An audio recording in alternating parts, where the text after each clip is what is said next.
Bonjour tout le monde, nous allons commencer avec ces quelques minutes de retard avec notre invitée ukrainienne et toutes les connexions et tous les détails. Je vous remercie beaucoup d'être venus aussi nombreux pour cette troisième rencontre, pour commémorer le troisième anniversaire de la guerre, le déclenchement de la guerre à grande échelle que la Russie a déclenché contre l'Ukraine au matin du 24 février, ce qui a bouleversé à jamais la vie de millions d'Ukrainiens et bien au-delà.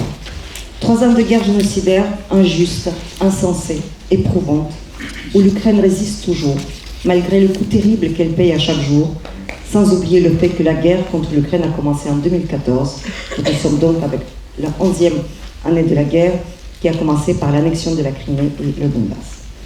Cette 3e année, où les Ukrainiens n'ont pas manqué de courage ni d'inventivité face à une force supérieure, s'achève par un bouleversement majeur, l'alignement du président américain sur les positions russes au point de reprendre les narratifs du Kremlin. Passé le premier choc et l'incrédulité, les Ukrainiens poursuivent, ont-ils le choix, alors que l'Europe, au pied du mur, et alors qu'on a déjà beaucoup parlé, est décidée enfin à prendre en main son destin. Comme jamais, cette année a montré que c'est notre guerre et que l'avenir de l'Europe et de la démocratie se joue aujourd'hui en Ukraine. La présence des leaders européens aujourd'hui en Ukraine, la présidente de la Commission européenne, Ursula von der Leyen, présidente du Conseil européen, 13 représentants des pays de l'Union européenne et aussi le leader canadien, témoignent de ce soutien que l'Europe et le monde démocratique est prêt à apporter à l'Ukraine. Et comme a écrit ce matin le président du Conseil européen, Antonio Costa, depuis Kyiv, In Ukraine, about Ukraine and with Ukraine. Espérons qu'ensemble nous saurons être dignes du sacrifice des Ukrainiens qui n'ont pas choisi cette guerre, qui aspirent à la paix, mais pas à n'importe quel prix. Le destin de l'Europe et de la démocratie en dépend. Je passe la parole à Étienne Boisserie, coprésident du Centre de recherche Europe-Eurasie, qui est l'organisateur de cet événement, avant de passer la parole à notre invitée ukrainienne depuis Kyiv, Tamara. Merci Irina, merci beaucoup d'avoir permis la tenue de cette journée d'études avec Desk Russie qui sont des partenaires réguliers et Galia Ackerman en particulier. Adresser également nos remerciements à nos invités pour leur disponibilité et pour les éclairages à venir sur plusieurs enjeux actuels et futurs de la situation en Ukraine. Mon propos ne sera pas délibérément optimiste, mais il sera plutôt de nature interrogative pour ouvrir cette journée. Il tient en quelques questions auxquelles nos invités répondront et apporteront, grâce à leur connaissance et à leur expertise qui est bien supérieure à la mienne, ils apporteront sans doute des réponses à certaines de ces questions ou à d'autres questions qui peuvent être posées par vous ou qu'ils poseront eux-mêmes. Nous sommes aujourd'hui dans une situation nouvelle, Irina l'a rappelé, différente des 2 précédentes dates anniversaires de l'agression de la Fédération de Russie contre l'Ukraine. Il y a 2 ans, beaucoup d'entre nous fondaient de grands espoirs en la capacité de l'Ukraine, forte de sa mobilisation intérieure et de la tenue de son front intérieur et de ses différents fronts, et forte également du soutien politique et militaire extérieur, beaucoup d'espoir en la capacité de l'Ukraine à renverser la situation d'occupation de son territoire. À ce moment-là, certaines victoires ou certaines reprises de territoire, on pense à Kherson en novembre 2022 notamment, appuyaient cet optimisme. L'année dernière, sans doute, nous l'étions moins sur le fond. Nous faisions le constat d'une difficulté de l'Ukraine à retourner suffisamment le rapport de force pour envisager des gains supplémentaires. Et aujourd'hui, nous assistons, sans véritable surprise, mais avec une forme de sidération, c'est un mot très à la mode, à une reconfiguration profonde de la situation provoquée en dernier lieu par les déclarations et les premières actions du président des États-Unis. La mise en œuvre d'un scénario très défavorable à l'Ukraine et à la viabilité et à la sécurité sur le long terme de l'Ukraine n'est pas certaine, mais cette mise en œuvre d'un scénario très défavorable est désormais posée sur la table, sans qu'on mesure bien à ce stade s'il faut considérer que l'évolution de la stratégie des États-Unis débouchera sur l'imposition d'un accord léonin pour l'Ukraine, ou si les récentes prises de position participent d'une sorte de jeu diplomatique, les 2 hypothèses n'étant pas exclusives l'une de l'autre. Mais la situation actuelle n'est pas tout entière causée par le changement de pied de la politique des États-Unis. Car au-delà des mots convenus et des déclarations d'intention le soutien des pays occidentaux à l'Ukraine a finalement toujours été assez prudent, quand il n'a pas été empêché par des rapports de force politique internes aux États même les plus enclins à livrer de l'armement et des ressources. Qu'on pense aux limitations de l'utilisation des matériels, au rythme de livraison ou à d'autres empêchements significatifs. Tout ça n'a pas permis à l'Ukraine de disposer d'autre chose que de quoi ne pas perdre la guerre, pas immédiatement, mais en tout cas, elle ne lui a pas permis de repousser significativement l'agresseur devenu occupant. L'idée même d'infliger un coup à la Russie également, comme prix de son agression, semble s'être progressivement éloignée au cours des derniers mois. La mise en œuvre des principes du droit international qui supposerait sanctions pour la violation des frontières de l'Ukraine, on ne parle même plus du retour à la situation hantée, mais aussi dédommagement pour les destructions et les crimes commis, poursuite des responsables de ces crimes devant les tribunaux internationaux. Tout cela n'est plus sérieusement évoqué depuis de longs mois, et pas seulement depuis janvier 2025. Alors, beaucoup d'entre vous sont familiers de l'histoire de l'Ukraine et ont peut-être en tête l'épisode 17-21 ou 18-21, ça dépend comment on compte. Non pas que la situation soit identique, mais parce qu'in fine, les États ukrainiens de l'époque, avec leurs immenses faiblesses, contradictions internes de l'époque, avaient été laissés de côté au cours de la conférence de la paix et dans les mois et années qui avaient suivi, au motif que des intérêts et des équilibres supérieurs étaient en jeu, qui justifiaient alors que l'Ukraine soit peu ou prou livrée à elle-même. La disparition du débat public de certains sujets jusqu'alors abordés dit quelque chose de l'évolution des positions. Les déplacés de force vers la Russie ne sont plus un sujet. L'entreprise de russification forcée des régions occupées est à peine évoquée. Comment ces questions seraient-elles, ou pas, traitées dans un processus global de discussion qui semble être sur le point d'émerger? Et de quel type de soutien et de quel type d'outils disposerait l'Ukraine pour les y intégrer avec une chance raisonnable de faire valoir ses positions? À ce stade, si on s'en tient aux déclarations du président des États-Unis, le dépeçage de l'Ukraine serait opéré sur la base d'une transaction qui passerait par-dessus la tête des États européens et de l'Ukraine elle-même. Ce scénario est-il concevable? Sans doute pas complètement. On distingue mal encore quel type de reconnaissance internationale pourrait sanctionner un tel accord qui laisserait entre un cinquième et un tiers, selon les hypothèses, du territoire de l'Ukraine à la Russie. Mais la reconfiguration à l'œuvre de l'ordre international ne permet pas non plus d'exclure cette hypothèse. Car ce qui frappe dans le moment actuel, et le processus n'a pas commencé en janvier dernier, et il est presque assumé, c'est la disparition de normes internationales communes et de la mise en œuvre de ces normes internationales communes, ou pour le dire mieux, c'est le refus de leur conférer un caractère contraignant et engageant sur le long terme. Et ça à une échelle qui n'a pas été connue depuis très longtemps. La violation à grande échelle des règles internationales, et pas seulement en Europe, ne produit aucune conséquence. Dans ce contexte, quel type de garantie internationale crédible et durable peut recevoir l'Ukraine dans un cadre de négociation? Jusqu'à quel point l'abandon du respect des engagements transatlantiques, ou la menace de cet abandon, ou de la modification de ses formes, jusqu'à quel point cet abandon peut-il avoir des conséquences sur l'Ukraine, puis, dans un autre temps, sur d'autres États européens? Et d'ailleurs, on ne perçoit pas bien, j'en finis presque, quel rôle pourrait jouer l'Union européenne dans les semaines et les mois qui viennent? A-t-elle une stratégie commune? Le cas échéant, quelle est-elle? En d'autres termes, comment les pays européens peuvent-ils s'intégrer dans une négociation et quel rôle pourraient-ils y tenir? Avec quelle capacité à protéger l'Ukraine et à garantir durablement sa sécurité, puisque c'est l'ambition désormais affichée, ambition qui est d'ailleurs très en retrait des ambitions antérieures sur ce point. Se pose ici la question des moyens dont les États de l'Union européenne disposeraient pour garantir cette sécurité. Le discours depuis des décennies sur l'indépendance militaire de l'Europe de la défense, n'a pas plus de consistance aujourd'hui qu'il n'en a depuis que ce discours existe. Du moins à un horizon qui aurait un quelconque intérêt pour l'Ukraine. Le démantèlement de l'industrie de défense française en particulier, mais pas seulement, ou des outils militaires européens pendant plus de 3 décennies, n'est pas compensable dans des délais qui sont utiles à l'Ukraine. De surcroît, à ce stade, les règles financières et budgétaires européennes constituent un empêchement notable, mais qui peut être levé. L'impréparation et la faiblesse des pays de l'Union européenne dans ce moment de retour de pur rapport de force, car c'est bien dans ce moment-là que nous sommes, un moment de retour du pur rapport de force dans les relations internationales.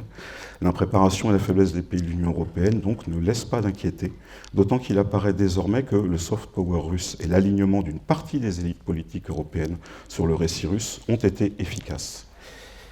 En renouvelant mes remerciements aux organisateurs pour la tenue de cette journée, j'espère que le pessimisme qu'expriment ces quelques propos introductifs et ces quelques questions ne résume pas la situation. J'espère que nos invités pourront, et ils sont mieux placés que moi pour le faire, apporter des éclairages différents, informés, avisés, qui nous permettront de réfléchir avec lucidité sur le moment que nous vivons. Je vous remercie.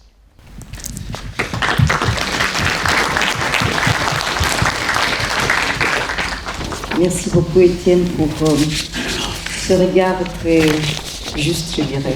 Peut-être pas très optimiste, mais lucide. Je passe la parole immédiatement à Tetiana Ogarkova qui va parler depuis Kyiv, avec toujours cette menace de coupure de connexion ou d'électricité, etc. Tetiana Ogarkova, avec son mari Volodymyr Yarmolenko, sont tous les deux des personnages centraux de la lutte ukrainienne aujourd'hui dans le monde francophone. Donc ils sont les visages de l'Ukraine dans le monde francophone, puisque tous les deux, et Tatiana en particulier parle très bien français, puisqu'elle enseigne la littérature française à l'Académie Mohila, la meilleure école supérieure ukrainienne. Elle est également responsable, animatrice d'un blog Ukraine World, donc en langue française, mais qui existe aussi en anglais. Et, elle va régulièrement au front pour apporter de l'aide logistique. Elle intervient sur différentes ondes à travers le monde. En fait, il n'y a pas que l'Europe ou la France. Et je remercie beaucoup Tatiana pour déjà tout ce qu'elle fait et d'avoir trouvé le temps d'intervenir à l'ouverture de notre colloque pour apporter cette voix ukrainienne. Tatiana, à toi. Merci beaucoup Irina, merci beaucoup à tout le monde qui sont venus nous écouter. Merci beaucoup d'être avec l'Ukraine. Nous marquons aujourd'hui 3 ans depuis la grande invasion russe, comme Irina vient de souligner, ce n'est pas 3 ans bien sûr que la guerre dure, mais depuis 11 ans. Je vais essayer de contrer quelque part ce pessimisme. On a commencé avec cette pessimisme, un peu voilà, de la position d'observation.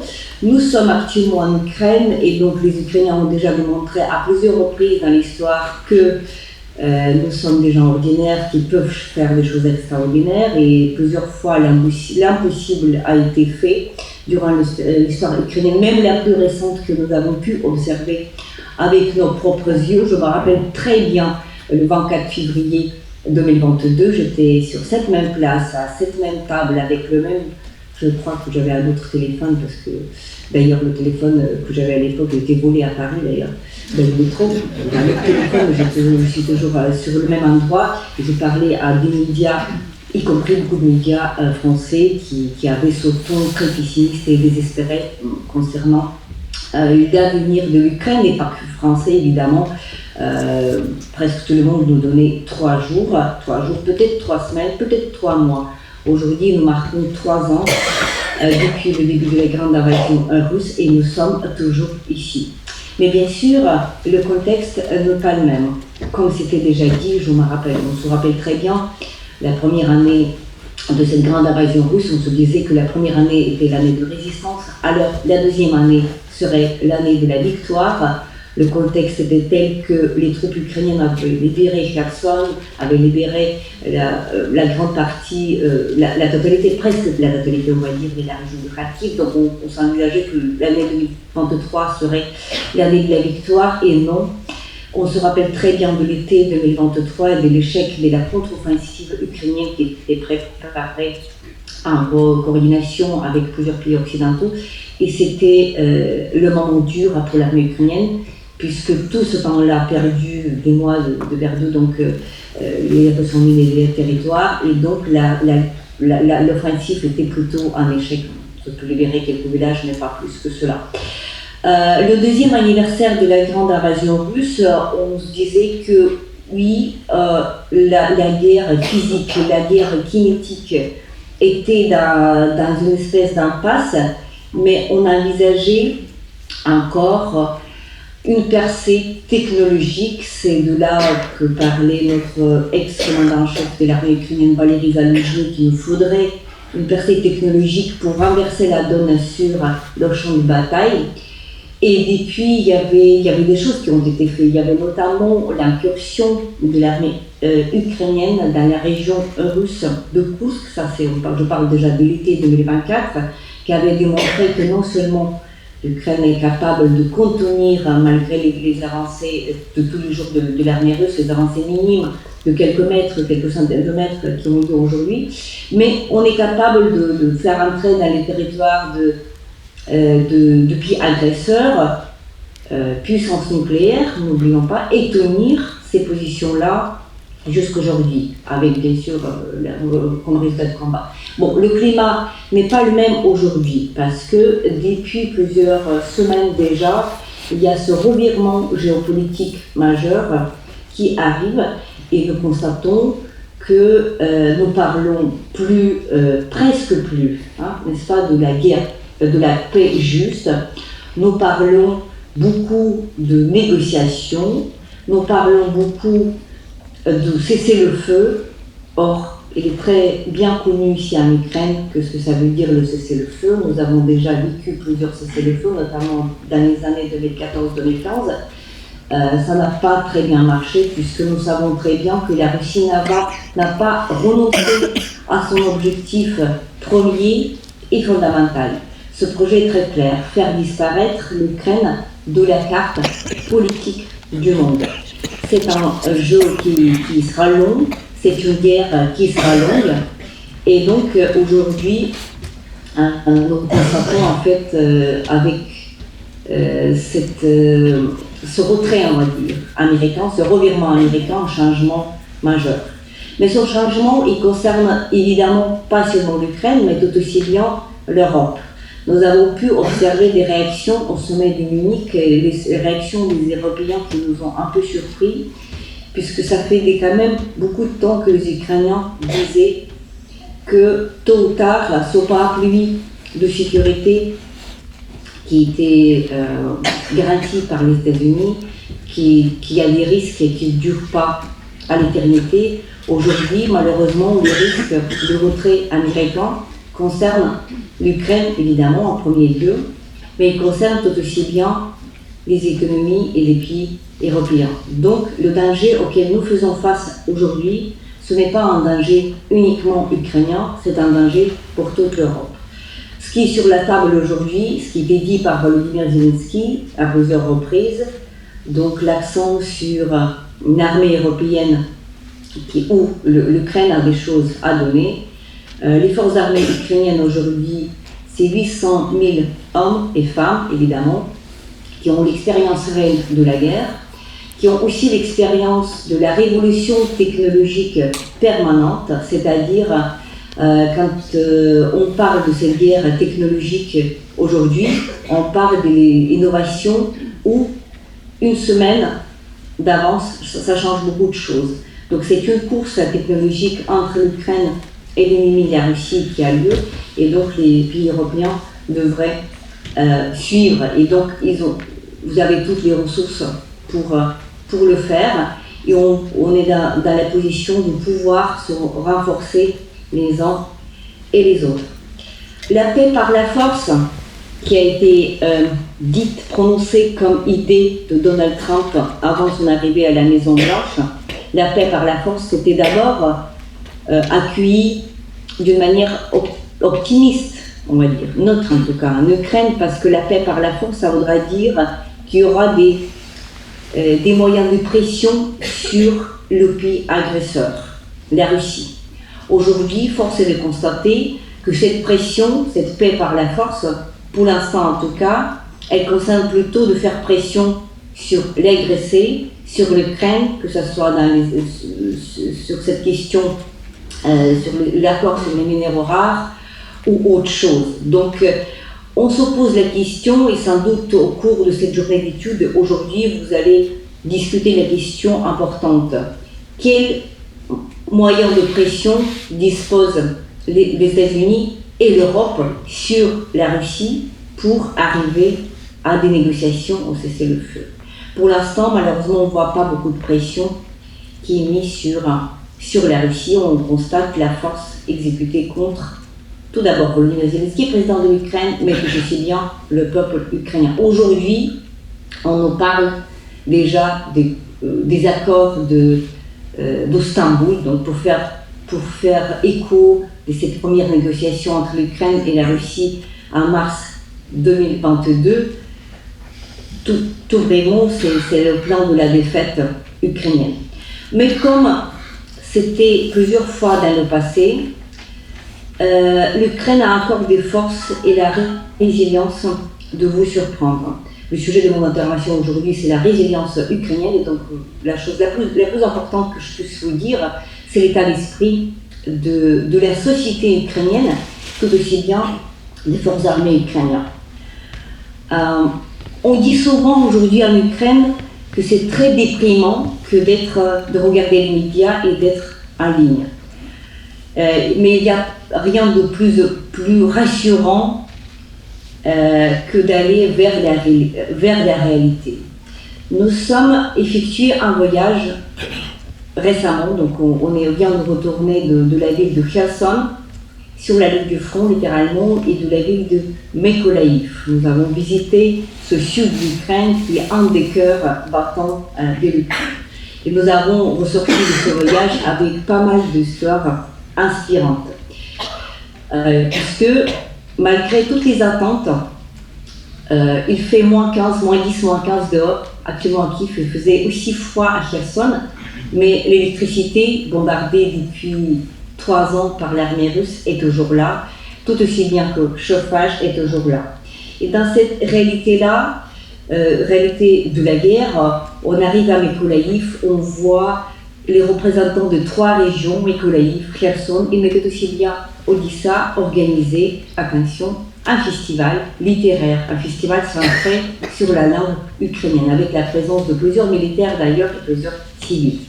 Dans cette nouvelle réalité, nous rencontrons des militaires à Kherson qui nous ont fait une demande officielle à nous, à peine d'Ukraine, de venir et de leur apporter des livres. Et nous nous retrouvons au sous-sol de cet abri anti-bombe à Kherson, à 1 kilomètre des positions russes, et nous discutons de l'histoire militaire et des livres en ukrainien avec des militaires qui sont à Kherson. Nous voyons des civils à Kherson.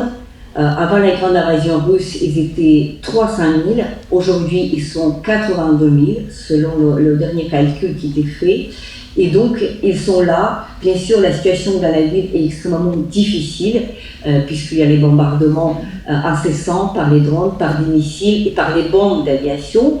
Mais ce n'est pas pour autant que ces gens-là désertent et qu'ils renoncent au combat. Nous voyons des bibliothécaires qui assurent, attention, non seulement les activités scolaires, mais tout aussi bien extrascolaires pour les enfants de la ville sous attaque permanente. Nous voyons ces bibliothécaires et ces civils qui sont très contents, très heureux parce qu'ils ont pu réaliser une collecte de fonds nécessaires pour 2 enfants, 2 jumeaux de 14 ans, dont la mère a été tuée la semaine dernière lors de la frappe russe par la bombe d'aviation dirigée par le CAB, le fameux CAB. C'est-à-dire, il n'y a personne qui est là, il n'y a personne qui est fatigué. On nous a dit que les discussions géopolitiques dans les marchrutka, dans les bus de Kherson sont très intenses. Tout le monde parle de Donald Trump et de nouvelles perspectives, etc. Imaginez ces bus-là qui circulent dans la ville qui est bombardée en permanence. Imaginez aussi que ces bus, ces marchrukas sont cibles des frappes délibérées par l'armée russe. Il y avait plusieurs enquêtes à ce sujet-là. Il y a justement, ils s'entraînent comme dans un tir à tirer sur le transport civil. Et nous, on était un groupe de 8 personnes dans notre voiture Renault Trafic blanc. On se sentait aussi un peu visés parce que cette voiture un peu visible, elle est blanche. Mais nous sommes quand même arrêtés sur la place de la Liberté, au centre de la ville de Kherson. On le fait à chaque fois, malgré le risque de bombardement, pour s'arrêter, pour sortir et pour se rappeler de ce jour important de novembre 2022 où les images de cette place ont fait le tour du monde entier, le sentiment de la ville au moment de la libération. Et à chaque fois où nous parlons aux civils de la ville de Kherson ou au village à côté, il y a toujours ce sentiment très vivant, très vif de jour de la libération. C'est-à-dire, ça ne s'oublie pas.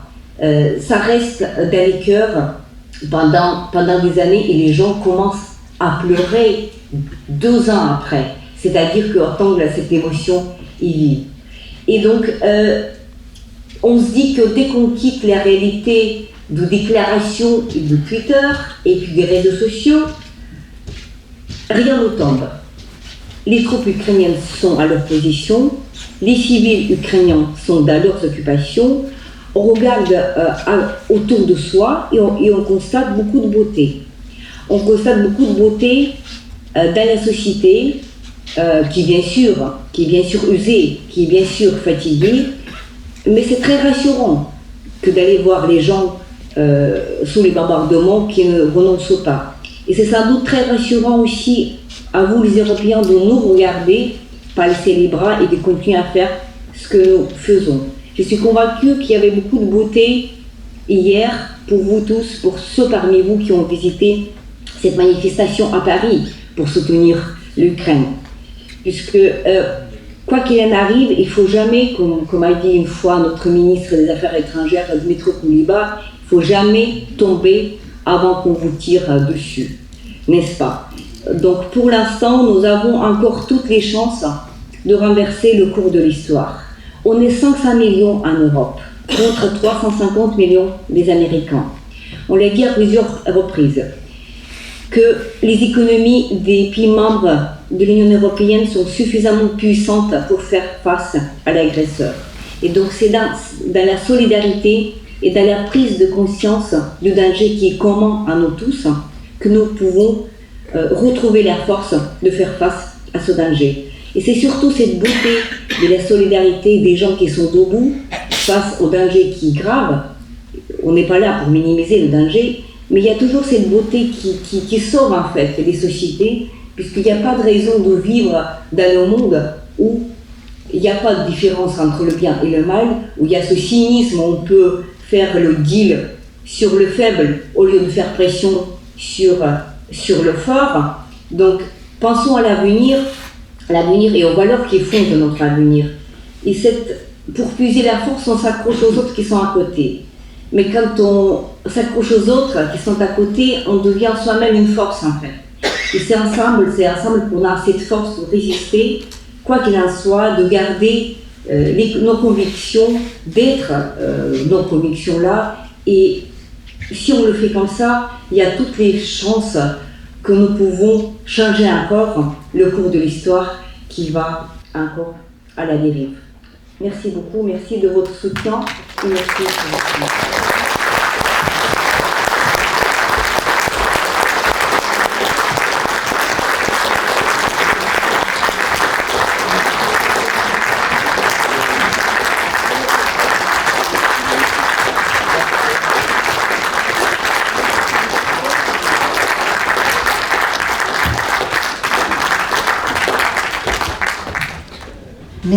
Merci beaucoup Tetiana, c'était très important de vous entendre, d'avoir ce témoignage direct de l'Ukraine et de voir que vous avez tout à fait raison de dire qu'en Ukraine les gens s'inscrivent dans le temps long et disent voilà, ça nous est déjà arrivé d'être seuls, ça nous est déjà arrivé qu'on n'ait pas cru en nous, mais l'essentiel c'est que nous croyons en nos forces et nous allons continuer à nous battre. Merci infiniment, je ne sais pas si vous avez la possibilité de rester, mais donc nous allons passer à notre première table ronde intitulée « Violence et spoliation dans les territoires occupés » qui sera animée par l'essayiste Rollet et qui est donc menée par Florence Hartmann, journaliste, et Véronique Landgraf, l'anthropologue, qui parleront des spoliations, des enfants volés et de tout ce qui se passe en territoire occupé. Merci beaucoup. Oui, alors cette première table ronde en fait est consacrée à ce que j'aurais envie d'appeler le véritable visage de l'impérialisme russe, parce que c'est vraiment dans les territoires occupés qu'il se révèle. la volonté d'annihiler l'identité ukrainienne et cette volonté d'anéantissement, d'éradication, on va l'aborder donc dans le cadre de la table ronde selon deux perspectives qui correspondent en fait à deux dossiers sur lesquels travaille depuis pas mal de temps notre association pour l'Ukraine, pour leur liberté et la nôtre. Et comme nous sommes pressés par le temps, je vais passer directement à la première de ces perspectives, c'est-à-dire la russification de la mémoire ukrainienne à travers le pillage et la destruction des œuvres d'art et des biens culturels ukrainiens. On parlait tout à l'heure des suites à donner à cette série de crimes. Eh bien oui, cette longue enquête fera l'objet d'un dépôt de communication à la CPI, comme nous l'avons fait pour les déportations d'enfants depuis le 1er août 2022. Cette enquête est menée dans notre association par Florence Hartmann, que vous connaissez, j'imagine, à peu près tous, puisqu'elle était l'ancienne porte-parole de la procureure auprès du TPI pour la Yougoslavie et du TPI pour le Rwanda. Elle est également menée par Christian Castagna à ma droite, qui est un politiste, activiste, engagé pour les droits humains en Europe centrale et orientale depuis les années 90. Je présenterai un petit peu plus tard Véronique Naumgrab parce qu'elle s'intéresse en fait à la seconde perspective, celle des violences exercées sur les femmes, les enfants, les hommes, les civils et les militaires dans les territoires occupés, en particulier les violences sexuelles qui font partie de l'arsenal de torture des Russes. Alors, je passe tout de suite la parole à Florence, qui va donc poser le cadre de cette enquête avant d'en donner tous les détails sur lesquels elle s'est penchée. J'enlève mon masque pour parler. Bonjour à tous, pardonnez-moi, je suis obligée de porter un masque, je l'enlève juste pour parler. Nous sommes intéressés à la situation des biens culturels, sachant que le gouvernement ukrainien et les différentes branches, dont l'armée et au niveau international l'UNESCO, répertoriaient les sites détruits par les bombardements systématiques et délibérés, les sites culturels, le patrimoine ukrainien. Nous sommes penchés sur un autre aspect. Dans la perspective aussi de l'annonce de potentielles négociations, on a commencé ce travail après l'été, et il nous semblait important d'avoir des éléments à mettre sur la table au plus vite pour qu'elle entre dans les négociations, qu'elle ne soit pas mise à part. Donc il y avait les enfants déportés, il y avait les violences sexuelles et donc les détenus qui subissent toujours des violences sexuelles, mais il y avait autre chose que seulement la destruction des biens culturels, il y avait la spoliation de tout ce qui était dans les territoires occupés. Donc on s'est consacré à cette question-là parce que la Russie, en fait, est très légaliste. Ça ne veut pas dire je ne sous-entends pas qu'elle respecte le droit, mais elle encadre avec un droit qui est le sien pour créer une fiction juridique, pour dire c'est à nous, nous sommes dans notre bon droit, etc., et pour effacer les règles internationales et le droit international. Et à partir du 24 février 2022, les services de renseignement de la Fédération de Russie, l'armée la Fédération de Russie, le ministère russe de la Culture, mais aussi le Kremlin lui-même et les conseillers directs de la culture de Vladimir Poutine et les autorités d'occupation des régions ont mené une politique systématique de destruction, j'en ai parlé, mais d'appropriation et d'exportation illicite du patrimoine culturel et historique de l'Ukraine. Tu pourrais préciser peut-être alors sur quel arsenal juridique vous êtes tombé dans votre enquête ? Alors, on est tombé sur ce cadre, cet arsenal législatif sert justement à élaborer une fiction juridique. Ça a commencé par deux choses.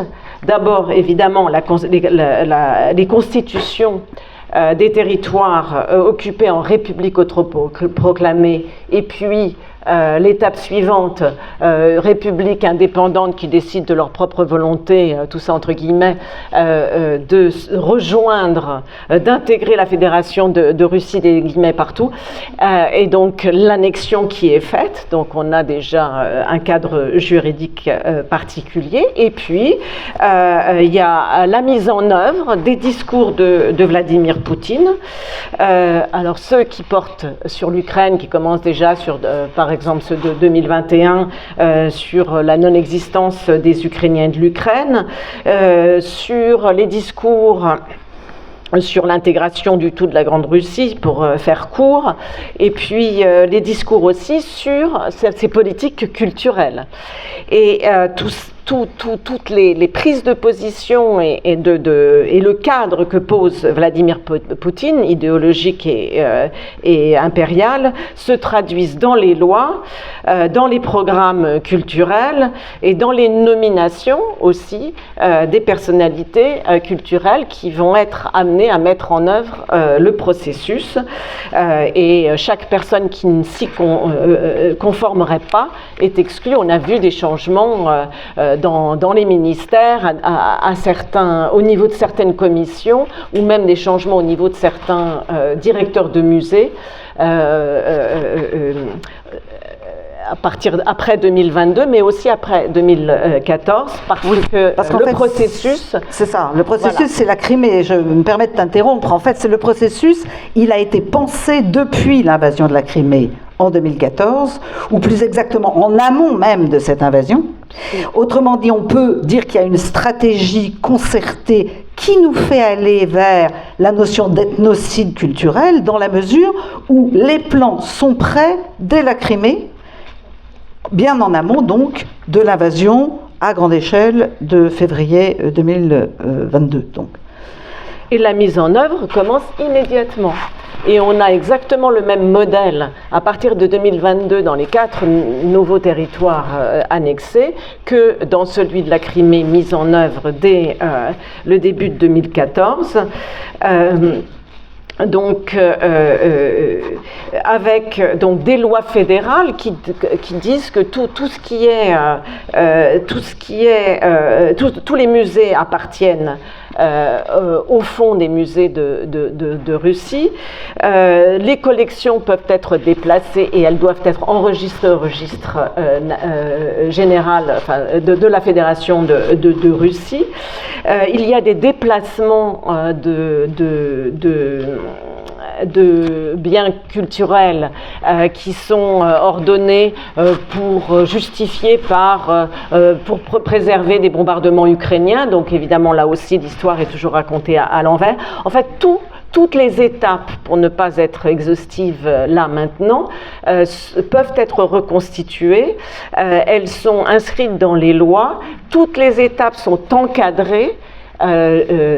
Juridiquement dans cette fiction juridique bien entendu, est mise en œuvre par des instances désignées à l'avance, qui sont désignées par des décrets qui sont mis en œuvre, dont tout est créé de cette manière-là. Et lors de négociations de paix, cette fiction juridique peut être présentée par les Russes comme étant la loi qui existe à partir de ce moment-là. Donc c'est extrêmement important de rappeler le droit international et que c'est la loi antebellum qui existe et non pas cette fiction juridique. Oui, je reprends 2 secondes la parole simplement pour faire un rapprochement, que la Russie légalise ses actes de prédation sur la culture ukrainienne, ce besoin, je vais dire, d'une façade légale, qui va nourrir évidemment une réécriture de l'histoire, et on reconnaît là ce besoin commun des totalitarismes. Les procès, on pouvait tout à fait s'les épargner si on voulait liquider des ennemis politiques. On ne peut pas s'les épargner, comme on ne peut pas s'épargner les confessions chez les Khmers rouges, si l'on veut léguer à l'histoire un contre-récit qui deviendra une vérité. Donc je pense que c'est un élément extrêmement important que cette lutte contre le droit international, pour un droit alternatif, pour une vérité alternative, chez, évidemment, enfin, dans le régime de Poutine. J'aimerais donner maintenant la parole à Christian Castagna qui pourra parler un peu de ces, comment dirais-je, de la mise en œuvre, pardon. La photo. S'il me dit ce que je fais, mais il me dit rien. Donc je vais laisser la parole à Christian Castagna qui pourra parler très concrètement de la façon dont c'est se traduit chaque jour dans les faits, dans la réalité, ces fameuses lois prédatrices d'appropriation des biens culturels ukrainiens, comment ça s'est traduit donc dans tous les territoires occupés. Oui, merci Sylvie. Donc là, je vais vous parler de Kherson en 4 temps. Donc Kherson, c'est une ville d'Ukraine qui est donc du côté sud du Dniepr, et c'est une ville qui a été conquise par les forces russes donc le 2 mars 2022, au bout de 8 jours. Donc les forces ont réussi à passer le Dniepr, et après elles ont réussi à entourer Kherson, et Kherson est tombé donc aux mains des Russes le 2 mars. Sauf que cette ville, auparavant, n'était pas en zone d'occupation russe. Donc, de facto, la population s'est retrouvée véritablement sous la domination des Russes. Et ce qui s'est passé est l'un des premiers signes de résistance qui s'est posé dans cette ville. Dès le 5 mars, vous avez la population ukrainienne de cette ville qui était dans la rue pour chambrer les forces russes pour dire attendez, là, vous n'êtes pas chez vous. Et donc, ce qui s'est passé le 5 mars, manifestation contre les forces d'occupation de la population de Kherson. À la suite de quoi, le 9 mars, vous aviez déjà 400 personnes qui étaient arrêtées à la suite de cette manifestation. Pour vous dire qu'effectivement, quand les forces russes sont arrivées à Kherson, indépendamment de la spoliation des œuvres d'art, vous avez aussi toute la partie répressive vis-à-vis de la population qui n'allait pas jouer le jeu de cette occupation russe. Donc ça, c'est le premier temps, arrivée des forces russes en mars 2022. Le deuxième temps, ça va être la russification de la ville. Donc les forces russes arrivent, et donc arrivent aussi avec une forme d'administration. Donc les premières formes de mise en place de cette administration, c'était effectivement l'état civil russe, donc c'est-à-dire que vous n'avez plus de papier ukrainien, vous avez donc, si vous avez un enfant qui naît, un acte d'état civil qui sera rédigé en russe, vous voulez un passeport, ça sera un passeport russe, et donc à partir de là, la mise en application du droit interne russe. C'est-à-dire que si vous avez une personne qui est arrêtée, ce n'est pas l'avocat ukrainien qui sera compétent, ça sera un avocat qui connaîtra le droit russe. Forme ultime de cette russification, c'est ce qu'on connaîtra après en octobre, c'est la mise en place d'élections pour légitimer le fait qu'on est bien en Russie. Donc ce sont toutes des élections d'annexion du terrain. Donc ça, c'est la partie 2. La partie 3, ça va être effectivement la mise en œuvre de cette politique au niveau culturel. Donc comment ça se passe? Dans un premier temps, on enlève tous les manuels qui sont écrits en ukrainien dans les bibliothèques. Dans un temps 2, tous les professeurs, tous les instituteurs qui sont dans les écoles vont dans des centres de réadaptation où on va leur apprendre à enseigner en russe et les éléments de langage russe, que ce soit en histoire et en culture. Et donc, comme je l'ai dit tout à l'heure, si vous avez un professeur, un instituteur qui n'est pas d'accord, dans un premier temps il sera viré, dans un deuxième temps il sera interné. Tout cela pour vous dire que nous avons eu les premiers cas de viol, par exemple au niveau des femmes, enregistrés à Kherson dès les premiers jours de mars. Ça a été investigué par Human Rights Watch. Nous avons des lieux d'internement qui ont été mis en place à Kherson durant le temps de l'occupation russe, donc pendant les 5 ou 6 mois d'occupation russe sur cette place. Donc voilà ce que cela donne rapidement. Après, on passe de l'école à la culture. Donc sur Kherson, c'est une ville à peu près de 220 000 habitants, qui a 4 lieux culturels importants. Donc vous avez un musée de peinture, un musée d'art régional, vous avez un musée d'art tradition qui fait beaucoup de l'art traditionnel du territoire. Vous avez une cathédrale, la cathédrale Sainte-Catherine, donc qui est très intéressante parce qu'en fait, C'est la cathédrale donc, dans laquelle se retrouvent les restes de la famille Potemkin. Donc la famille Potemkin, pour ceux qui connaissent un petit peu l'histoire, c'est l'un des aïeux de cette famille, c'est celui qui a conquis la Crimée en 1783, par les Russes, bien évidemment. Et vous avez des archives régionales dans lesquelles vous avez énormément de papiers qui racontent l'histoire de ce territoire, avec notamment des documents qui parlent de l'aspect ukrainien du territoire. Donc, de mars jusqu'à octobre, vous allez avoir différents stades. Dans un premier temps, vous allez avoir les forces russes qui vont venir faire le tour des archives, faire le tour des caves, des musées, pour voir s'il n'y a pas d'armement. Pour être sûr qu'effectivement, essayer de dire, ben non, vous voyez, c'était des lieux de résistance. Premier temps. Deuxième temps, vous allez avoir des missions qui vont arriver soit de Crimée, soit de Moscou, des missions d'administrateurs civils, encadrées par le FSB, pour voir un petit peu ce qu'il y a en termes d'œuvres d'art dans ces musées. Donc ça se passe aussi bien au musée de la peinture qu'au musée où il y a les œuvres d'art traditionnelles. Donc ces personnes vont commencer effectivement à investiguer, et vont commencer aussi à demander au personnel ukrainien qui était dans ces musées, où sont les inventaires. Parce qu'effectivement, l'inventaire est la preuve ultime de possession de ces œuvres. Donc dans le cas du musée des peintures, la directrice refuse de donner cet inventaire. Donc elle va être mise sur la touche et mise sous pression d'une partie du personnel qui est russifiant et qui va effectivement lui dire, écoute, si tu ne coopères pas, tu vas te retrouver aussi malmené. Du côté du musée des arts et traditions, on a un directeur de musée qui est beaucoup plus coopératif, et qui d'ailleurs est tellement coopératif que le 22 août, jour du drapeau national de Russie, le drapeau national va être tracé sur ce musée. Et donc, on va se retrouver comme ça, de mars-avril jusqu'à octobre, avec des allers-retours de missions qui vont venir de Russie ou de Crimée, pour faire cette évaluation du patrimoine qui est dans le musée, dans les musées, pour voir qu'est-ce qui vaut le coup d'être rapatrié, ou d'être rapatrié, bon, c'est pas encore le temps parce qu'on est en Russie, mais d'être mis dans des musées de qualité supérieure. Bon, là, cette œuvre d'art, ça n'a aucun intérêt, c'est totalement ukrainien, ça, on le laisse là.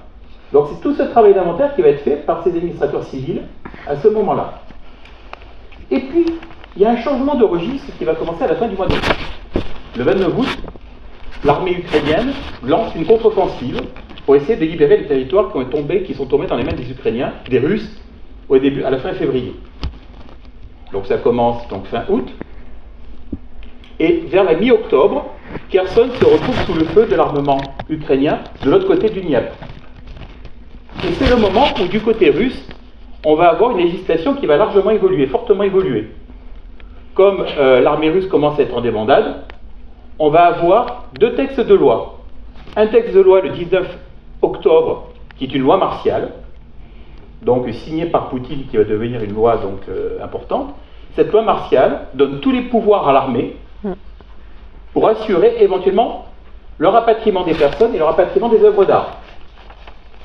Et vous avez le 22 octobre une loi qui considère que la Kherson, comme Zaporoïe, comme les autres oblasts du Donbass, sont des territoires russes. Tu peux l'interrompre si tu veux. Et donc, à partir de la fin du mois d'octobre, ce qui va se passer, c'est que tout ce personnel en civil qui était venu pour faire le tour des musées va venir avec des camions. Mais non seulement va venir avec des camions, mais aussi avec du personnel qui va être capable d'empaqueter les œuvres d'art. Parce qu'on commence à se dire, oulala, ça commence à sentir le roussi. Il faut qu'on saute ce patrimoine de l'offensive ukrainienne. C'est le mot d'ordre qui est lancé par toutes les personnes qui sont dans ces musées. Les vilains Ukrainiens sont en train de revenir, ou sont en train d'arriver. Il faut mettre tout ce patrimoine à l'abri. Et donc ces camions, chargés par ce personnel civil envoyé par le ministère de la Culture russe, encadré par le FSB, va charger les camions pour les envoyer en Crimée. Donc notamment à Simferopol. Avec un ordre du commandant local qui a été nommé par les Russes qui autorise les camions juste à ce moment-là de sortir de la zone de Kherson. Voilà, donc on se retrouve dans une situation d'ailleurs assez baroque. Non, il faut que tu mettes le son quand même. Voilà, on se retrouve d'ailleurs dans une situation assez baroque parce qu'en fait parmi ces camions, il y a des camions qui étaient conduits par des Tchétchènes. Et donc sur la route de Kherson à la Crimée, on a 2 ou 3 camions qui sont arrêtés sur la route avec des pillages d'œuvres d'art dans ces camions. Qu'on retrouvera en 2024 en parallèle de vente d'œuvres d'art. Alors ce qu'il y a d'intéressant, malheureusement, tout ce que je vous dis, c'est totalement investigué. Dès novembre 2022, vous avez une mission de Human Rights Watch qui est allée sur place pour faire tout ce travail. Et donc le premier travail qui s'est posé, c'est que par exemple, le musée des arts et traditions locales, donc dans lequel vous avez, par exemple, tu peux mettre la petite assiette. J'y vais. Vous avez comme ça 130 000 pièces de ce type dans ce musée. Les Russes sont partis avec 110 000 pièces comme celle-ci. 110 000. Donc vous imaginez qu'en termes d'inventaire, quand les Russes partent avec toutes les bases d'inventaire de ce musée, quand vous discutez avec l'UNESCO, l'UNESCO vous dira, écoutez, on est totalement d'accord pour soutenir les Ukrainiens dans l'expoliation d'œuvres d'art, mais il faut avoir la preuve de possession. Donc quand vous avez 110 000 œuvres d'art qui ont été volées et que le voleur part avec l'inventaire, vous vous rendez compte du boulot qui est à faire. Et donc depuis 2022, le travail qui est fait, mais véritablement c'est un travail de fourmi qui est fait du côté ukrainien, c'est un véritable travail d'inventorisation de toutes ces œuvres d'art. Bon, on a de la chance parce que les Russes sont tellement gentils que très souvent, ils communiquent sur les réseaux sociaux les œuvres d'art volées. On en est là. Vous imaginez un petit peu le niveau d'hallucination. Donc aujourd'hui, on a un travail qui est fait par énormément d'ONG ukrainiennes, qui est assez extraordinaire. Désolé, c'est un peu l'émotion. Parce qu'on échange beaucoup avec elles par Internet, et elles font un travail hallucinant de suivi par Internet, mais ça devient totalement, c'est totalement fabuleux. Et vous avez comme ça donc des ONG ukrainiennes qui font ce travail. Aujourd'hui, le ministère de la Culture ukrainien a mis en place une application en ligne qui permet cette inventorisation des musées qui ont été volés par les forces russes.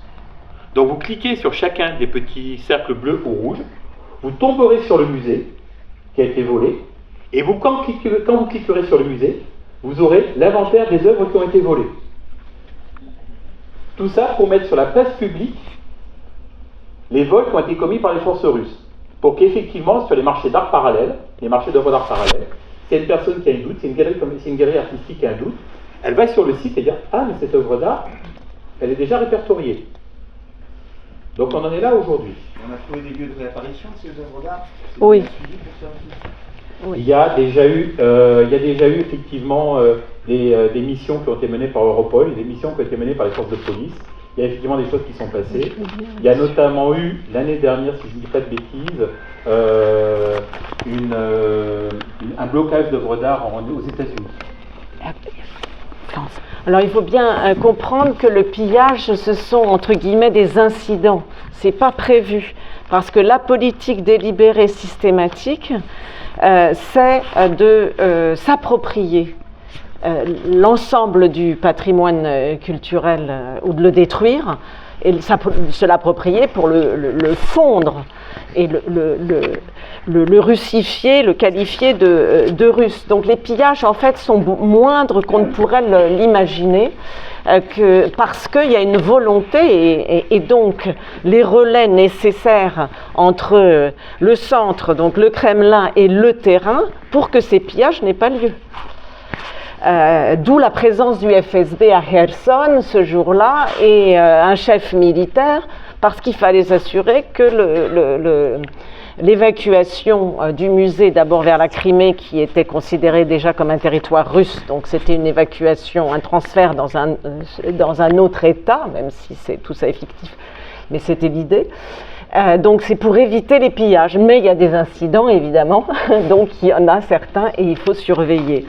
La spoliation, c'est une appropriation qui est faite comme une prédation, mais aussi pour inscrire dans cette politique de grand récit national. Donc c'est utilisé pour la distorsion des faits.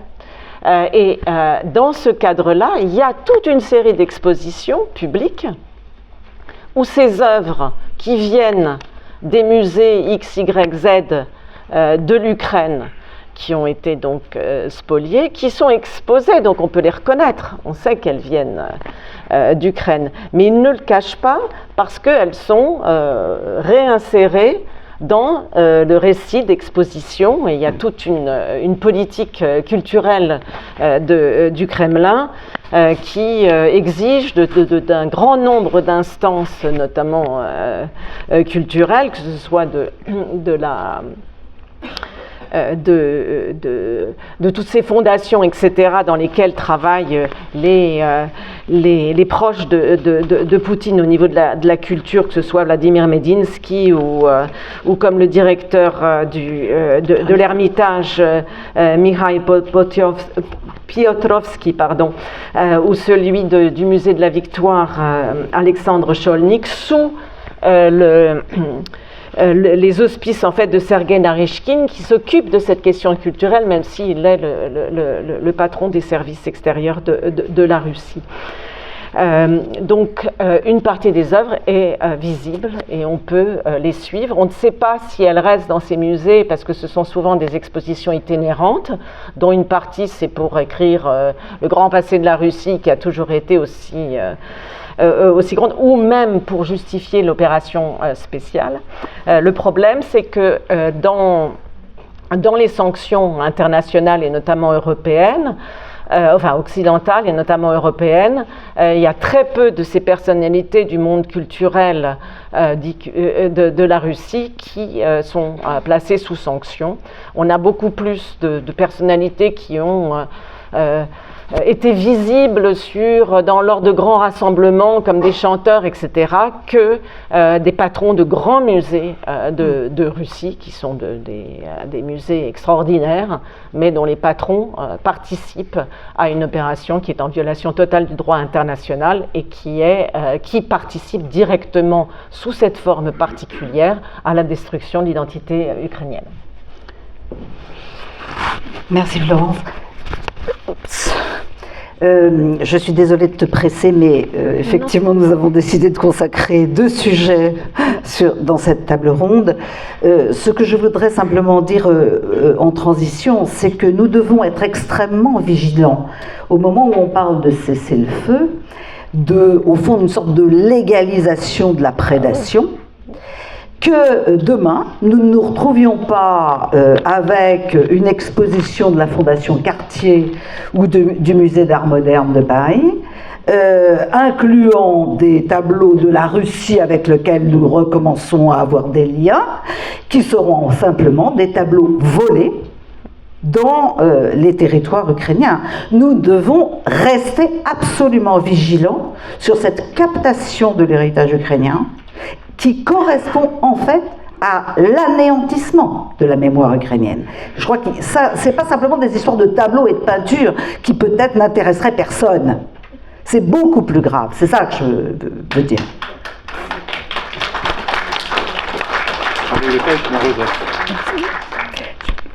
Je vais maintenant passer la parole sur un autre sujet qui n'est pas moins grave, qui est évidemment la manière dont les violences extrêmes, comme on dit pudiquement, c'est-à-dire les tortures et les violences sexuelles, deviennent des instruments extrêmement efficaces de destruction des êtres, bien sûr, mais aussi du tissu familial et social dans les zones occupées. Ces viols de masse dont nous connaissons quoi ? La partie émergée de l'iceberg à cause de Boutcha et Irpin, mais dont nous ne connaissons réellement rien par rapport à leur étendue dans tous les territoires occupés aujourd'hui. Donc ces violences qui s'exercent sur des civils, sur des militaires, sur des femmes, sur des hommes, sur des enfants, c'est à Véronique Naungrat, donc anthropologue, d'en exposer, je dirais, le fonctionnement, en même temps que la raison d'être politique. Je dirais que le parcours de Véronique, son histoire même, devrait éclairer les raisons pour lesquelles elle s'intéresse à cette question dans les territoires occupés. Bon, merci de m'avoir invité pour parler de ce sujet effroyable. Et premier point, je vais aller point en point et j'espère qu'il y aura des questions que j'ai résolues, donc je vais aller un peu cavaler. Plus près le micro. Plus près comme ça. Premier point, c'est donc pourquoi travailler là-dessus. Quand j'avais été dans les camps de réfugiés, donc décembre 92, ça date pas d'hier, j'avais recueilli les premiers témoignages sur ce qu'on a appelé après les viols systématiques. Donc viol, ça a l'air d'être barbare, brutal, mais systématique. On voit une espèce de gestion grise derrière le mot systématique. Vous voyez, c'est discordant, c'est bizarroïde. D'habitude, les viols de guerre étaient après, c'était les bavures ou les atrocités du vainqueur, de 3 jours de sang et d'ivresse dans la cité vaincue, comme dans Saint-Lambon. C'était après la guerre, c'était pas, et pendant la guerre, personne ne boit trop, juste un peu, pour avoir les tactiques de guerre, qui sont pas des viols. Et là, bizarrement, dans le moment guerrier, était inscrit, parce qu'il y a toujours eu des viols de guerre, on ne va pas recommencer, était inscrit cette pratique un peu bizarre, comme si elle était non pas le moment où le guerrier se laisse un peu aller, mais rentrer dans la espèce de programmation. Et c'est la répétition des témoignages, c'est la répétition qui entraînait, qui obligeait à poser la question de la planification. Il y a eu une fois, d'accord, une fois comme ça, bizarre. Et alors, la question c'était pourquoi, quel sens politique, une vieille nous avait dit, mais qu'il nous tue, qu'il nous vole, et on n'en parle plus. Parce que ces guerres, et nous l'avons vu, sont des entreprises de prédation, et là c'est hallucinant. La prédation de l'impérialisme russe, quand il déverse, il débarque sur un terrain, ce sont les terres rares, les frigos, les portières des portes, les vieilles toiles cassées, le soldat vole, l'adjudant vole, les ordres de vol des musées, les camions arrivent, on vole à un point, mais c'est hallucinant. Dans les mines, je crois que la prédation, on ne peut pas comprendre ces guerres sans avoir en amont une idée de ce que c'est qu'une entreprise de prédation maximale sur un terrain à tous les niveaux donnés. Donc ça c'est une chose. Et d'une certaine façon, la prédation des femmes de l'ennemi, donc l'Ukraine, ma jolie, même si tu veux pas, tu vas y passer. Donc les femmes de l'ennemi, c'est le comble de la prédation. Elles sont vainqueurs. C'est une vieille image. Qu'on peut étudier, dont on peut étudier l'histoire. Mais dans le programme, si vous voulez, ce qu'il y avait d'un peu spécial à l'époque, je me dis, mais pourquoi? Quel est le sens? Est-ce qu'il y a un sens économique? Quel est le sens politique de l'usage du sadisme dans la guerre? Vous voyez, c'est pas. Est-ce que voler pourrait suffire? Tuer tout le monde et puis avoir des brouilles, c'est très. On comprend les cadavres, ça c'est très étudié. Le génocideur, il a beaucoup de problèmes avec les Maccabées. Et donc, mais ils peuvent y arriver, mais pourquoi ces récits? Et ce qui se passe avec alors chaque tyrannie, on va les appeler comme ça, donc successivement, ce qui s'est passé en ex-Yougoslavie, qui était après ce qui s'est passé en Tchétchénie, il y avait tout. Dans le camp de Tcherno-Kosovo, les vieux paysans tchétchènes violés et baptisés de prénoms féminins, il y avait tout. Où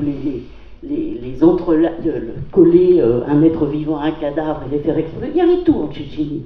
On était 3 avec Lux Manter dans les Invalides à faire les zouaves et à hurler sous la pluie tout seul, génocide, etc.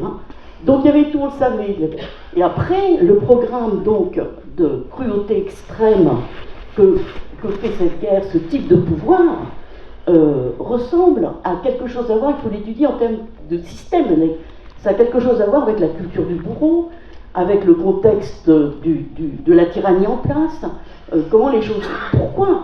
Pourquoi un usage politique du sadisme? Pourquoi?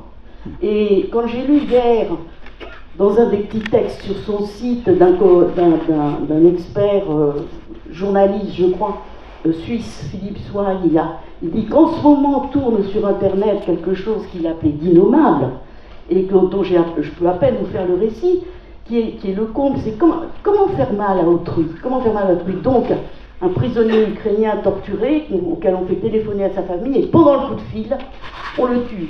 Vous imaginez, c'est de l'innommable pur. Pourquoi l'usage politique du sadisme? Et pourquoi, alors évidemment, pourquoi c'est appliqué par les seconds couteaux qui sont les premiers sur le front de la pratique. C'est-à-dire qu'une chose est une tactique de guerre avec un programme, une deuxième chose est de loin de dire violer, et au premier rang, il y a un jeune soldat qui dit je dois violer. Vous voyez, C'est lui qui quand même doit baisser culotte et passer à l'action. Alors donc, le viol bizarre, une arme de guerre extrêmement bizarre qui pose la question de l'usage politique du sadisme. Alors, à quoi ça, je voudrais vraiment juste très rapidement, Sylvie. Le viol suppose que les violences sexuelles s'inscrivent dans les tortures extrêmes, que ce soit en Argentine, en Syrie, en ex-Yougoslavie, et bien sûr, pour les prisonniers ukrainiens ou dans les régions occupées. Et il y a encore beaucoup d'exemples, hélas, les Ouïghours. Alors ça ces violences sont attestées, et c'est le corps qui est au centre, qui est la cible, je dirais, le pauvre corps humain, organique, du mammifère, qui est la cible, le lieu, le site traité par et donc, ce fait même que ce soit le corps qui soit au centre entraîne, avec les violences sexuelles, mais même avec les injures, ou même avec ce que moi j'appelle les crimes de souillure, une bascule de la honte du côté de la victime. Si je te crache dessus, c'est toi qui dois te laver. Si je te barbouille de merde, et ça arrive souvent je m'excuse, dans les guerres innommables, c'est toi qui dois te laver, qui est sali. Et le viol, et donc les humiliations qui touchent le corps ont tendance à faire basculer la honte, donc la culpabilité, du côté de la victime. Ça, c'est une chose qu'on voit même en temps de paix, et qui s'accroît évidemment quand dans la culture de la victime, s'il s'agit d'une femme de milieu par exemple traditionnel, un peu conservateur, etc., évidemment, le fait d'avoir été violé, c'est une souillure, non seulement physique, donc c'est ce que j'appelle le crime continu, c'est pas seulement tuer quelqu'un et il est mort, ou le blesser et il survit pour raconter fièrement sa blessure, c'est la honte fait que, le risque de grossesse pour les femmes, et 2, l'ignominie à ses propriétés. Donc cette question d'humiliation, elle est centrale. Il y a un beau livre d'Olivier Abel sur l'humiliation. C'est pourquoi c'est le mot humiliation. Je trouve que lui-même, il est un peu ridicule. Mais cela dit, c'est un mécanisme d'humiliation. Et c'est ces violences sexuelles. Et les violences sexuelles posent la question, mais pourquoi le corps humain et ses pratiques organiques qui n'ont pas de statut ni moral, mais peut-être un statut éthologique, ou je ne sais pas, pour Darwin, mais ce qui n'a pas de statut ni moral ni politique, pourquoi ce sont les fonctions organiques du corps qui servent de lexique à la haine sociale et politique? Pourquoi dans les séries, le mot qu'on entend le plus, c'est fuck? Si vous voyez les séries américaines, pourquoi l'injure, excusez-moi, c'est enculé? Pourquoi ai-je entendu un chauffeur de taxi dire « va te faire aimer » En quoi est-ce un risque atroce? Mais pourquoi la sexualité, qui est le comble dans nos séries du rêve amoureux, le plus extatique, le plus libertaire, le plus non-bourgeois, le plus génial, etc., donc la scène du faire l'amour, pourquoi la sexualité humaine fait la haine? Pourquoi? Alors évidemment, l'histoire des blasphèmes, l'histoire des injures pour des étudiants en anthropologie est à faire là, parce que c'est la filiation qui est en jeu, et c'est la question de la souillure, et donc j'en reviens à mon question du sadisme, faire mal. Pour comment je fais mal? Je fais mal en touchant, mais je l'empêche de me je fais mal, pardon, je fais mal en touchant ce à quoi les communautés, traditionnellement, c'est d'une banalité absolue, c'est la grandeur de la banalité, touche ce à quoi on tient le plus comme à la prunelle des yeux. Ce sont les liens du lien de filiation. Et dans un rapport de domination extrêmement inégalitaire, qui est une des conditions des violences sexuelles, c'est-à-dire que le plus fort est vraiment plus fort, et le plus faible, il a 3 ans, il a 11 ans, ceux qui sont désarmés, etc., il est vaincu dans une caravane, comme un bout de chat, il est, extrêmement vulnérable. De ces violences-là, qui ne sont pas les conditions des violences de guerre. Vous voyez, séparons les crimes de souillure des crimes de violence. C'est pas la même. J'ai pas le temps, j'avance. Non. Je suis trop tard là? Non, j'attends, je t'interromps une seconde, quand même. Juste pour dire que si tu es confronté, non pas à un public qui est acquis à la cause de l'Ukraine, sinon il ne serait pas là. Mais si tu es confronté à ta voisine de palier, qui te dit « mais dans toutes les guerres, on le sait bien, c'est nous les femmes qui trinquons », comment tu peux expliquer la spécificité des viols systématiques perpétrés soit pendant l'occupation des terrains, enfin au moment de l'occupation proprement dit, de l'entrée dans ces terres occupées, soit dans les camps de détention, est-ce qu'il y a une histoire soviétique et russe derrière? Voilà. Je pense que c'est important que peut-être tu t'adresses aussi à Mais bien sûr, ma voisine. J'y viens parce que, en fait, il y a deux niveaux, à mon avis, qu'il faut un peu comprendre avec la question des violences sexuelles qu'on doit inscrire à l'intérieur de la famille des violences extrêmes diverses, car toute torture est un viol et tout viol est une torture. Donc il y a en temps de paix des conditions qui sont des structures de domination, que ce soit dans la famille, dans un orphelinat, dans un hôpital, l'inégalité du rapport de force entre le chirurgien et le corps anesthésien d'un enfant, entre le prêtre et les pauvres petits orphelins qu'il appelle mon père, etc., dans l'orphelinat, les internats. Parce que le comble de la domination, c'est le viol sur le corps d'autrui, au fond. À chaque fois que vous avez des dominations extrêmes, vous avez des risques de violence sexuelle. Ça, c'est pas une opinion, ce sont des faits qu'on peut vérifier, hélas. Y compris la pire des dominations, c'est celle du père familial et de l'inceste. Et en temps de guerre, si cette chose s'institutionnalise dans une tyrannie, dans les prisons, même en temps de guerre ou de paix, en Argentine, en Syrie, le fait de la violence, des tortures s'inscrit dans les mécanismes sociaux, ce qui fait qu'on peut arriver à des moments où l'aspect criminel de ce qu'on fait est tellement invisibilisé que, par exemple, comme dans la chose syrienne, et la référence est dans Un pays brûlé, le livre paru au Seuil il y a quelques années, le tortureur, le bourreau, pendant le temps même qu'il est en train d'écorcher vif sa victime, téléphone, c'est le témoignage de la victime, le soir venant à son épouse en disant « qu'est-ce qu'on mange ce soir ?» et ça livre délicatement en entendant le menu de ce qu'on va manger ce soir. Quand les choses sont institutionnalisées, elles s'inscrivent comme la mise en esclavage des siècles, comme les prisons de Bachar, comme sans doute ce qui est passé à l'intérieur de la Russie. J'arrive à la Russie.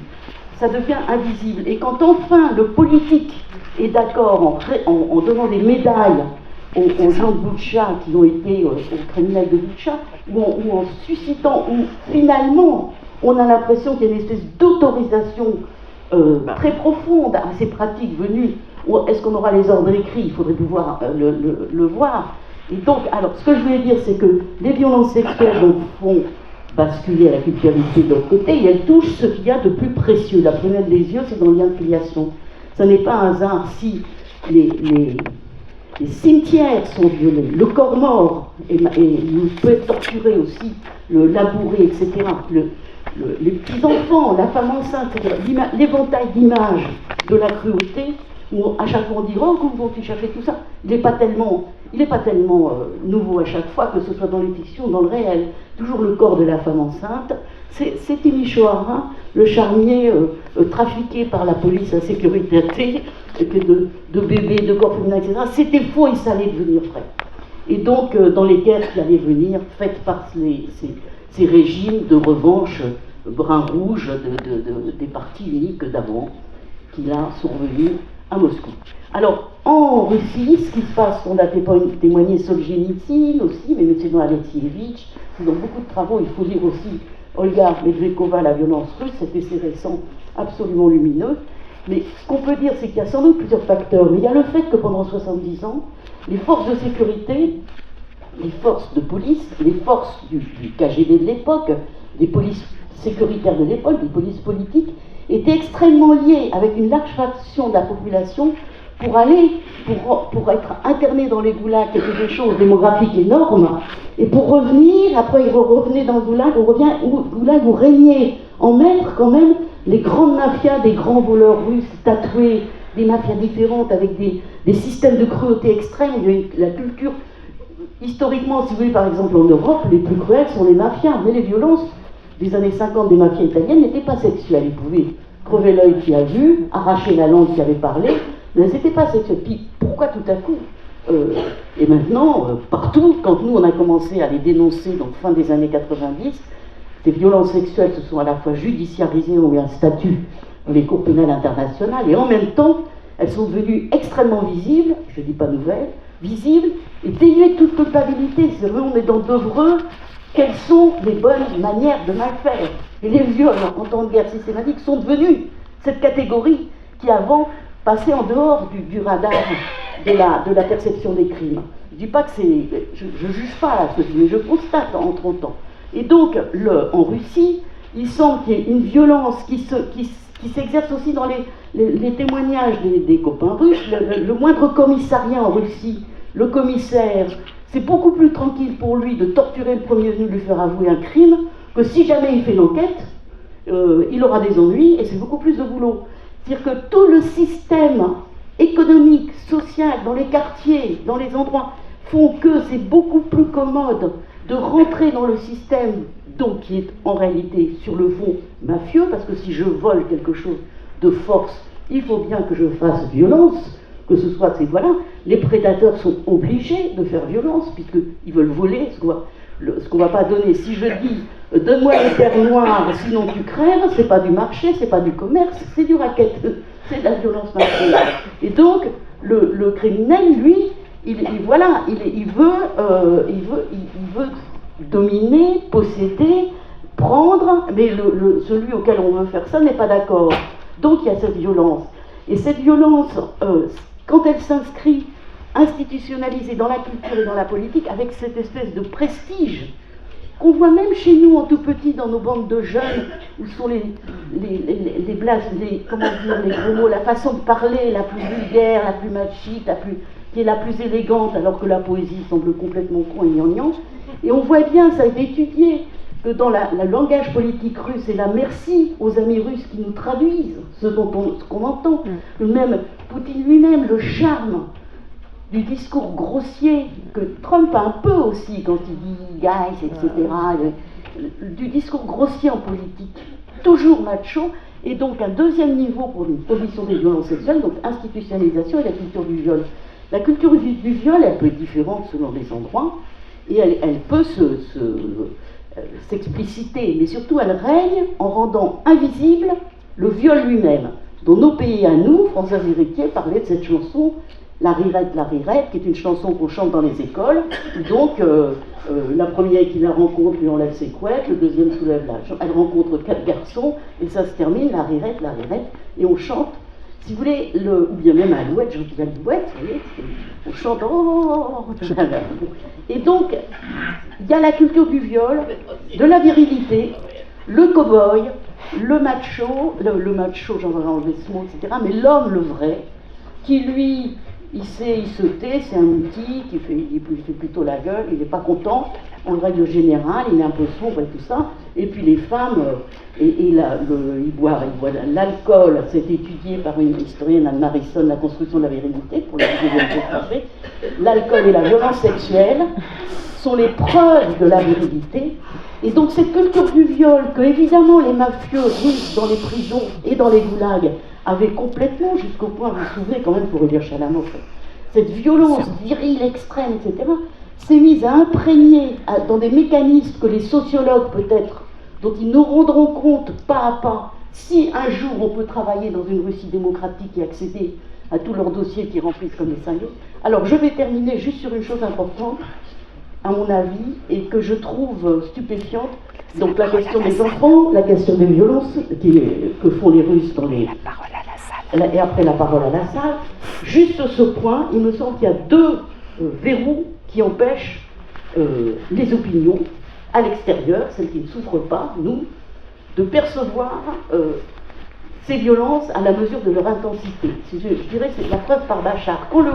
Quand le tyran tombe, alors que les violences en Syrie étaient démontrées, tout à coup, sur les ondes, en France, oh là là, oh que c'était méchant, mais que n'a-t-on rien fait, mais à que, pourquoi?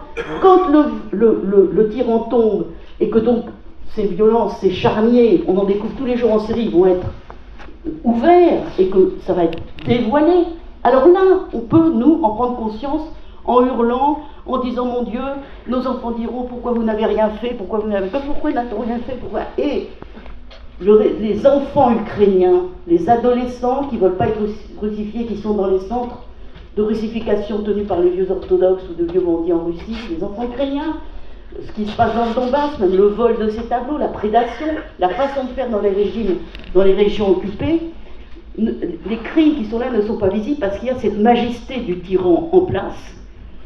qui fait qu'on ne le perçoit pas. Donc c'est une chose, et peut-être, alors la deuxième chose importante, et j'arrête là, il me semble que les crimes contre l'humanité, les crimes, la criminalité que l'on peut documenter dans ce type de situation, les géopoliticiens, les hommes politiques, il y a une espèce de conviction partagée, un peu molle, un peu, que la géopolitique c'est autre chose, donc le Donbass, les régions du Donbass, est-ce qu'on les gagne, est-ce qu'on les donne, est-ce qu'on les... Non, ça c'est de la géopolitique, ça c'est sérieux, on est entre hommes. Mais les crimes, dénoncer des crimes, vous savez, dans les régions occupées, que vous allez négocier, est-ce que je te la donne, est-ce que je te la prends, là, il y a des centres où les tortures, les viols, la russification obligée, ce qu'on nous a décrit, c'est ça les régions occupées, vous allez les laisser, jamais on dit, mais on voudrait, parce que les informations sur les violations des droits humains sont perçues comme non politiques, non géopolitiques, et sont laissées de côté aux mémères qui s'occupent des droits humains. Voilà. Et quand si on acceptait depuis 99 que moi et Florence, c'était évident, c'est-à-dire les façons de faire, les manières de faire d'usage politique du sadisme et de la cruauté extrême, ces manières de faire étaient attestées dès le début. On aurait gagné du temps, mais elles ont été impossibles à dénoncer.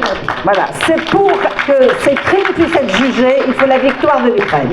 Il n'y a pas d'autre solution pour que pour que la justice internationale puisse faire son travail. Elle ne pourra le faire que s'il y a une victoire de l'Ukraine. Voilà.